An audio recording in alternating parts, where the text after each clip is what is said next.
Hello everyone. So here is iOS 14, cool new feature that you can install widgets.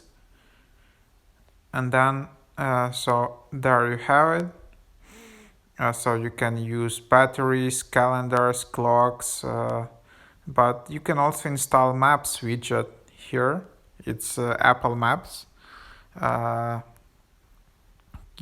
it says here, you can get suggested destination and track your ETA during navigation.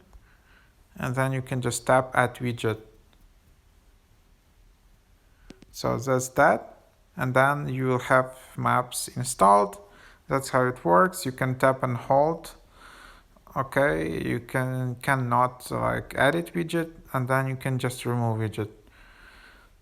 So hope that is helpful, and thanks for watching. For additional tips and tricks, visit mrhack.io.